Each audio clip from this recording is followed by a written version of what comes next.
Mes chers compatriotes, c'est avec le cœur lourd que je m'adresse à vous aujourd'hui. En effet, vous n'êtes pas sans le savoir, nous dénombrons à ce jour plus de 23 millions de morts en Amérique suite à un poulet mal digéré. C'est pourquoi je me vois contraint de prendre des mesures strictes en interdisant à partir d'aujourd'hui de manger n'importe quel type de volaille.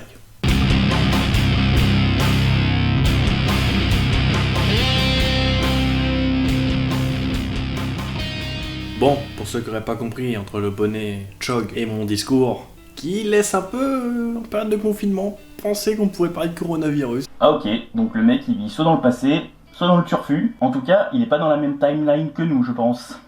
Parce que le confinement, on n'y est plus depuis longtemps, non? Ou on n'y est pas encore retourné en tout cas. Mais non. Oh non, ici on est là pour parler comics, pour vous donner goût à la lecture. Quoi de mieux que de déguster Chou. Ou Tony Chou, détective cannibale pour notre pays. En France, c'est sorti chez Delcourt. Et sinon, à la base, c'est sorti chez Image Comics. Bon, je commence par où? Si vous avez vu l'intro, vous avez compris dans quel monde se situe ce comics. Salut KFC, hein, bye bye. Le bonnet, c'est un mix. Imaginez un poulet qui aurait fusionné avec une grenouille. Voilà. Parce que bon, bah voilà, le poulet est interdit, bah qu'est-ce qu'on fait? Bah on essaie de créer quelque chose qui a le goût du poulet.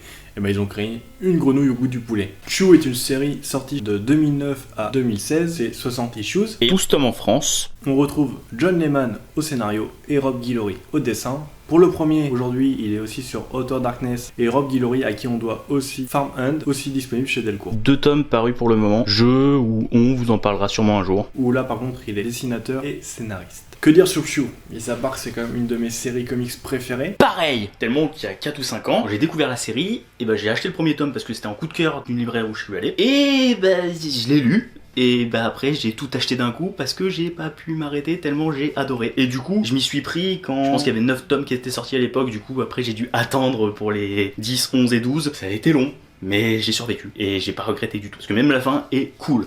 Pour une fois. Oui, et aussi il y a 4-5 ans je me rappelle de ça. Pourquoi? Parce que c'était à l'époque où Snapchat c'était encore pas mal utilisé. C'est un réseau social qu'on n'utilise plus, enfin encore un réseau social. Bref, on s'en fout. Et à l'époque, je me rappelle que je m'amusais à lire les cases de la BD en faisant genre des voix différentes pour les différents personnages. Et genre j'ai tellement aimé que je voulais en faire limite une série. C'est pour dire, hein. Bon, le manque de moyens, de temps, surtout de temps, a fait que j'y ai pensé, mais ça restait juste dans ma tête et j'ai pas... Enfin si, j'ai essayé de faire quelque chose, mais j'ai vu que ça donnait quelque chose pas terrible. Et je me suis dit, bon, bah tant pis, hein.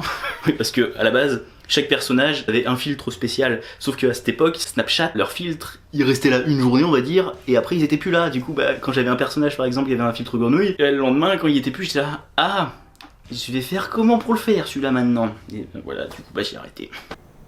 Fin de l'anecdote, retournons à la vidéo. 2 Eisner Awards, 2 Harvey Awards. Je pense qu'il n'y a pas besoin de trop vous en dire plus pour voilà. Si vous le savez jamais lu, lisez-le. Je pense que cette série a quand même déjà bien fait ses preuves. Même si j'ai l'impression qu'en France elle est encore trop méconnue, et à tort. Ouais, je vous vois venir, mais non, je parle pas de lui. Contrairement à plein d'autres trucs qui sont bien trop surcotés. Hein, coucou, j'ai dit Mechanica. Maintenant que le décor est planté, on va faire un peu plus le topo sur le personnage. Donc Tony, en l'occurrence, le personnage présent ici. Tony est un policier, c'est un agent de la FDA. Il a la particularité quand même d'être un cybopathe. C'est quoi un cybopathe? C'est ça que tu me demandes? Bah c'est-à-dire qu'il a de jolies pattes. T'es con. C'est quelqu'un qui a la capacité de retracer psychiquement l'histoire, les émotions, les origines de ce qu'il mange. En gros, ta grand-mère est morte, tu veux savoir pourquoi, Tony il arrive, hop, un petit coup de ta grand-mère, et puis voilà, il pourra tout te dire. Le motif de la mort, qui l'a tué. N'est-ce pas merveilleux et joyeux? Mais du coup, une question me taraude l'esprit. Comment fait-il pour manger paisiblement? Comment fait-il pour ne pas déclencher de visions morbides ou je sais pas quoi? Hein?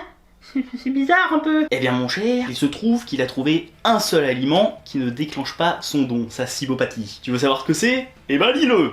C'est un légume. Je vous montre un peu les dessins parce que le collègue il avait pas l'air de vouloir le faire. Ça ressemble à ça.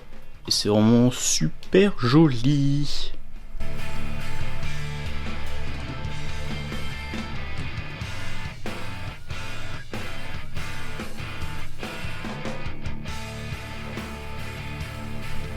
Miam miam.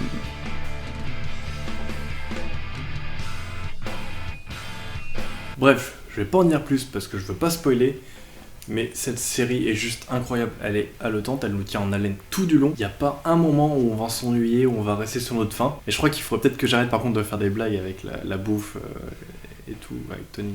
C'est bon, je crois que vous avez compris. Effectivement, je crois qu'on a compris. Mais Alors là, par contre, je suis pas du tout d'accord. Le tome 6 en français, avec la sœur jumelle de Tony, qui s'appelle aussi Tony, mais avec un i qui revient aux issues 26 à 30 en VO, ben c'est pas du tout à la hauteur du reste. Je me suis pas fait chier énormément, mais je me suis quand même assez fait chier par rapport au reste. Là, quand je l'ai lu, j'étais content que ça s'arrête, quoi. Ça fait longtemps que j'ai fini de lire la série, mais pour que je me rappelle d'un détail comme ça, c'est qu'il y a un problème quand même. et pour les gens qui connaissent, On a aussi un crossover avec Revival. Je sais plus dans quel tome de Tony Chou ça paraît, mais on y voit la personnage principale Revival dedans. Et je sais que dans Revival, on voit Tony Chou aussi normalement, mais je l'ai pas encore lu.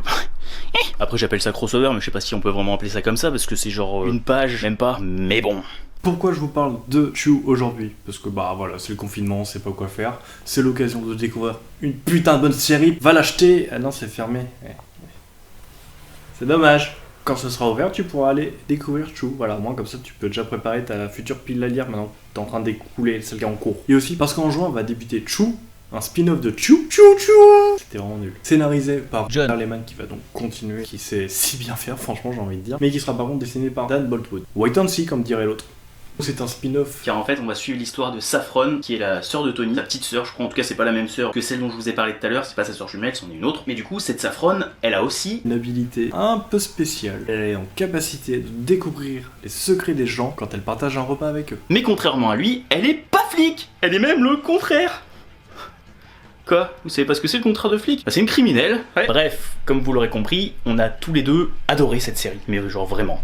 Et pour ma part, elle pourrait facilement figurer dans mon top 3 de séries comics préférées. Que Luther Strode et Sweet Tooth, je pense. Je pourrais en mettre plein d'autres parce qu'il y en a plein. Je peux pas les départager, mais on s'en fout. La chose à retenir, c'est qu'il faut se ruer dessus si jamais vous les trouvez. Vous ne le regretterez absolument pas. D'ailleurs, Delcourt, il serait peut-être temps de nous les sortir en intégrale, non?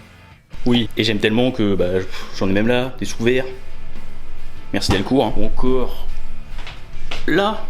Ils avaient même filé un magnète. C'était cool quand ils nous filaient des goodies comme ça. Les éditeurs, vous vous demandez pourquoi un poulet? Qu'est-ce qu'il a ce poulet bizarre avec une tête de robot? Eh bien, lisez donc cette série. Vous verrez à quel point il est magnifique ce poulet.